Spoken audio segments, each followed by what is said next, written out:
Good morning. My name is Dr. Ahmar. I'm a consultant physician with Srikara Group of Hospitals, Attapur. Today, I would like to tell you about blood pressure. Blood pressure is a disease that is caused when the body is unable to maintain the normal blood pressure. The normal blood pressure range is between 110 by 70 millimeters of mercury on the lower side up to 140 by 90 millimeters of mercury on the higher side.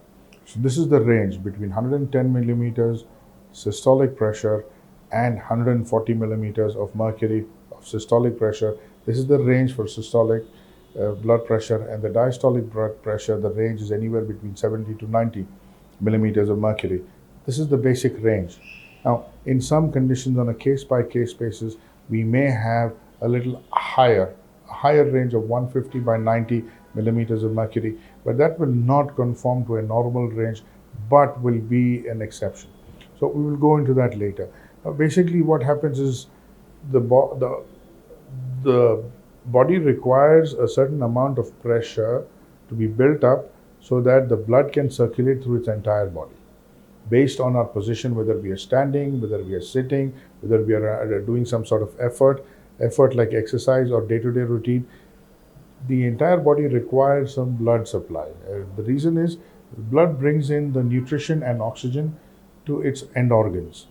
So the heart requires to pump that blood, and normally the heart pumps about 70 to 80 beats per minute. So each pump, or each time the heart contracts, about 70 ml of blood is pumped out of it, and a free flowing unresistant or minimum blood pressure that is required to pump all the blood from the heart to the entire body to maintain a circulation, a round and round circulation, is what is normal blood pressure. But in some cases, or we'll go into the causes later. In some cases, what happens is the heart has to pump stronger, so there has to be more pressure to push blood out of the heart into the arterial circulation with more pressure.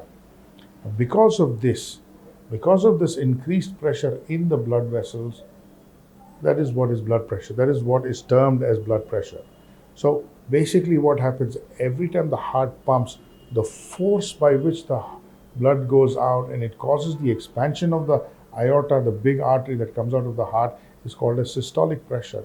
And once that pressure has ended, the recoiling of the arteries, and also when the arteries have expanded from the initial pressures, when they relax and when they recoil and come back, that is called as diastolic pressure. So you have one active pressure and then you have a passive pressure. So the active pressure is called as the systolic and the passive is called as the diastolic. So basically, in people who have abnormal blood pressure, this mechanism is interfered with. You can either have resistance, preventing the heart from pumping out the blood because of stiffened arteries or because of some sort of obstruction, etc., or you can have a weaker heart that is unable to pump out that much blood with that much force.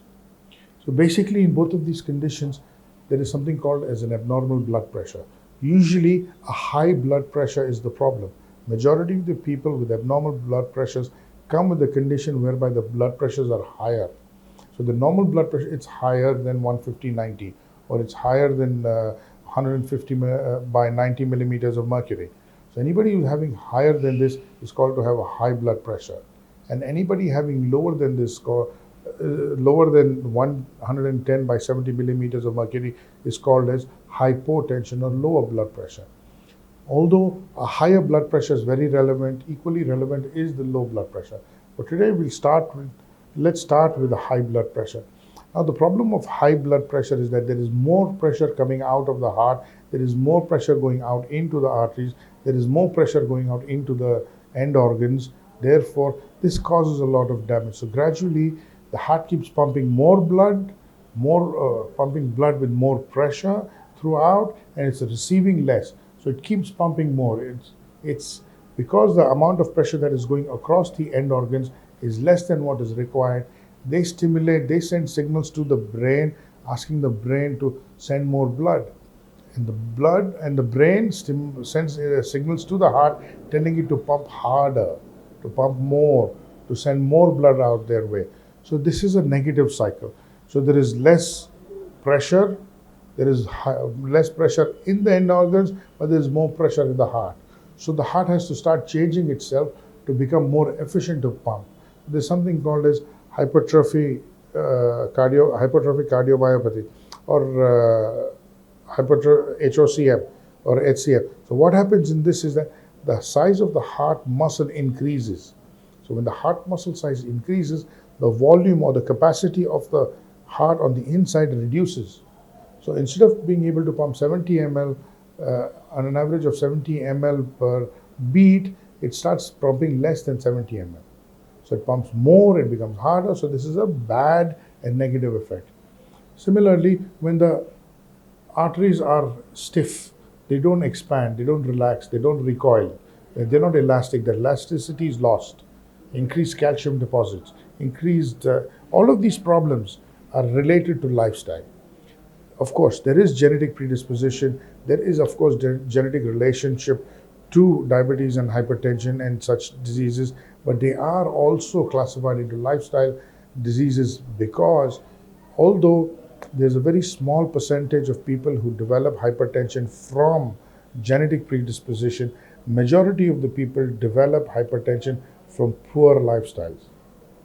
Poor lifestyle like high saturated fatty foods, junk food specifically, high salt content in food, and also bad sleep habits, poor sleeping habits, and bad sleeping habits.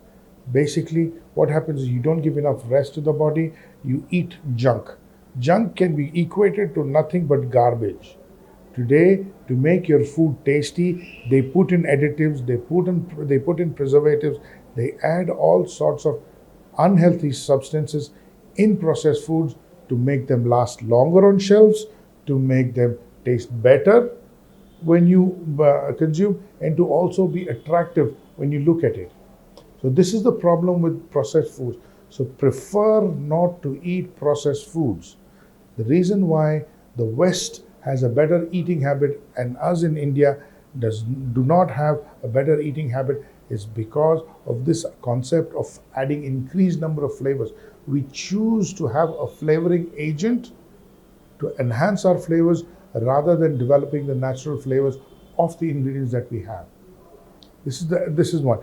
And because of our lifestyle, because we have become more aggressive, we need to be fast, we need to be strong, we need to be focused, and we need to be quick. These things, anger, aggression, and this A-type personality that is referred to as, this is leading us away from a natural, healthy, normal lifestyle. It is making us do things faster. Therefore, the amount of time we use for ourselves, like the amount of time for eating, or amount of time for sleeping, or amount of time for exercising, is reducing significantly. Over a period of time, you come to a day, I know somebody who used to exercise for at least 40 minutes to an hour every day in the morning before he went, and then he would go to the gym in the evening and have about 1.5 to 2 hours of weight training in the evening. This is how he started off when he was in his intermediate. He had enough time, he did this. Over a period of time, he started reducing that 3 hours per day. Now he doesn't even go 3 times a week. He's changed, his body size has changed. He's no longer as fit as he used to be. He used to do sports, everything he used to do.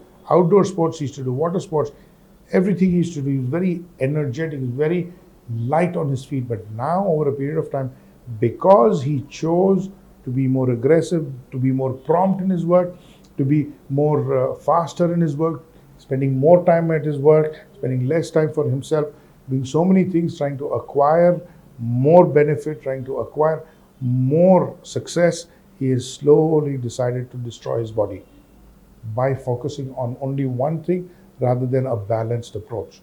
So this is essential.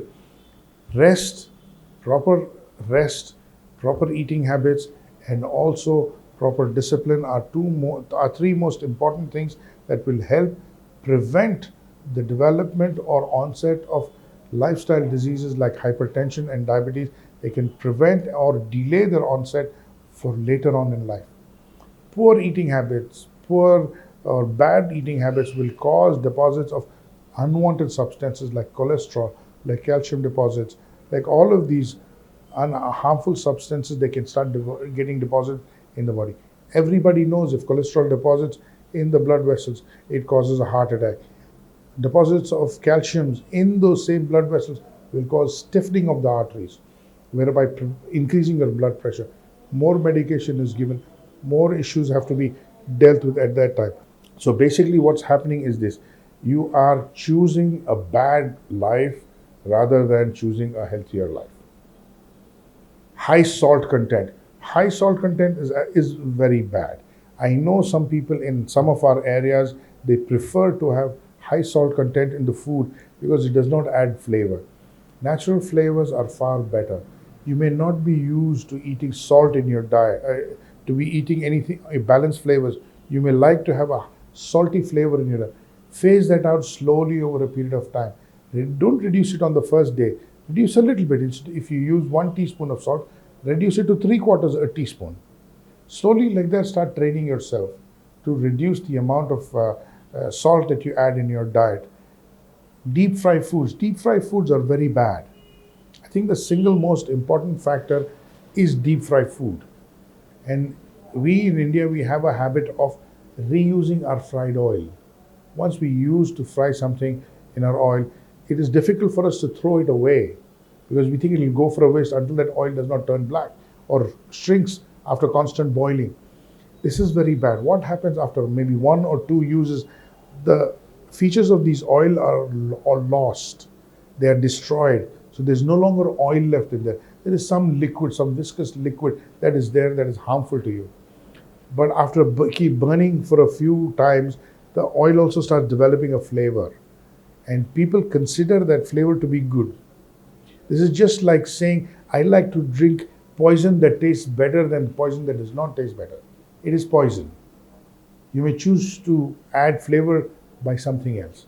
So do not reuse oil for frying your foods. For example, people like to have condiments like papad or things like that. They like to fry it. Once you fry it once or twice, throw away the oil. And if you think that is not cost effective, then choose not to have papad every day. Add it as on special occasions or once in a week or twice a week maximum. If you like to have fried chicken, try not to fry every day. Don't have fried chicken every day or fried mutton every day. You can choose to have something like this as a change of flavor. Maybe once or twice a week you can have either fried food, fried non-veg, or same goes for vegetarian as well. All of these things are very important. Deep fried food can be your single biggest enemy. Choose not to have deep fried food. This is also one of the major causes of acidity. Okay? Eat less. Don't have a full stomach. Small meals, multiple meals. This will prevent acidity altogether. In a period of days, 2 days, 3 days, you will start realizing you don't have acidity anymore. Small meals, multiple meals. A lot of senior citizens have a problem of constipation, have poor digestive or poor bowel movements. All of these problems can be resolved with a simple idea. Small meals, multiple meals, balanced diet. This is enough for solving majority of the problems that are there. Now, blood pressure, of course, management of blood, the causes of blood pressure, like I mentioned before, can either be because of after the heart, problems after the heart, or problems within the heart, or problems before the heart. But in this case, mostly these causes are after the heart. For example, like I said, stiffened arteries, or maybe there can be some genetic predisposition. So we have to give you medication. There are some tablets that are used, usually blood pressure medications are given once in 24 hours. The effect lasts for 24 hours, 12 to 24 hours. Some of them we have to divide the doses to increase the effective. Some people do not respond to lower doses. They may have to be given higher doses. It varies based on how your body responds. Once again, there are different types and different classes of blood pressure medication which we continuously give, but they are based on so many factors, so many parameters have to be taken into account before we can prescribe any antihypertensive medication, as they're called as. We can either prescribe them, preferably to prescribe them in the morning before breakfast, because the effect, usually the natural body variation, in the circadian rhythm, there is a dip of blood pressure, natural dip of blood pressure very early in the morning. It goes to a very low.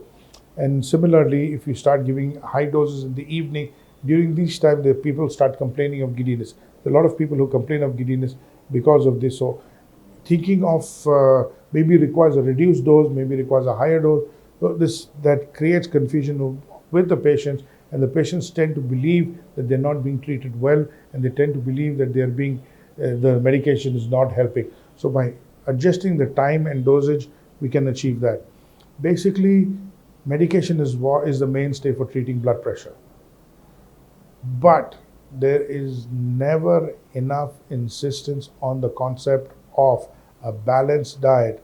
Avoid high saturated salty foods, avoid junk foods.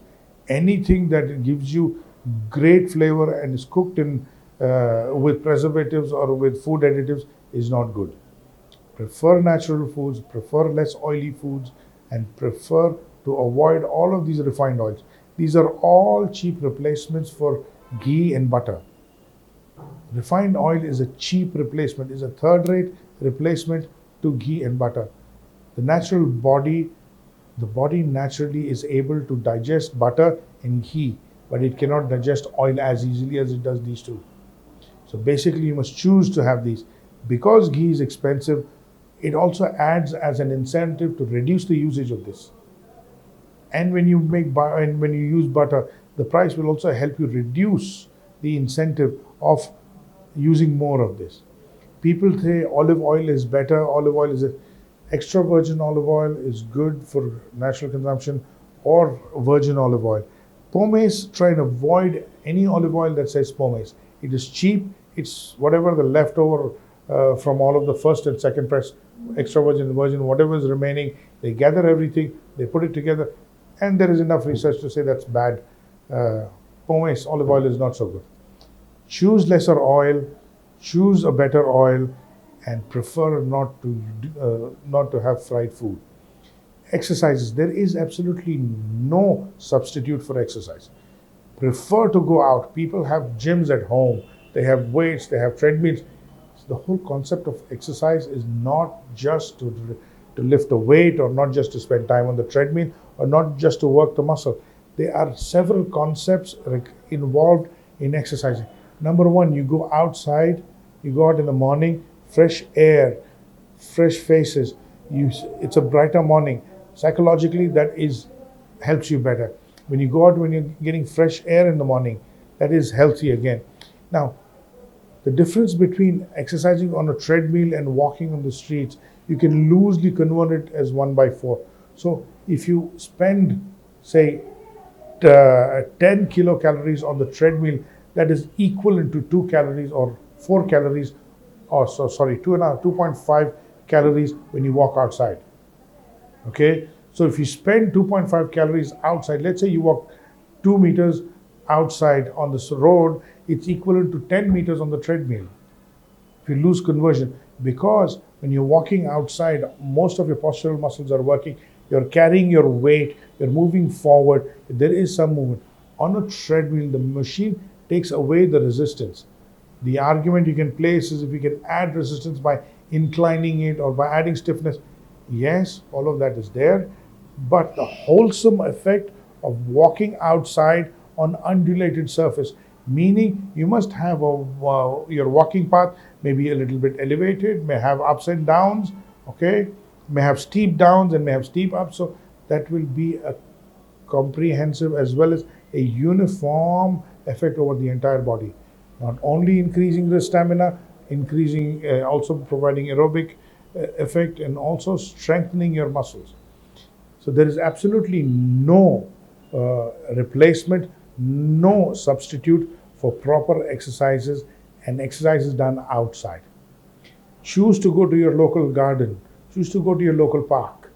Okay. Choose to go before the entire traffic begins in the morning. So if you have to walk outside on the streets, then choose to go before the traffic begins, so you still have some fresh air to breathe. Some people have a difficulty to go out and find a park in the close by for whatever reasons, so you can do this. So this is absolutely essential. And sleep, once again, I will mention Sleep or lack of sleep is called as giant killers. People who sleep less or people who do not sleep enough, they will suffer from detrimental health conditions later on in life. You build up your life when you're young, say from your schooling days to your college days, there is enough energy in your body to spend, to exercise, to play some sort of outdoor sport which improves the body, which improves the stamina, which increases the strength of your body.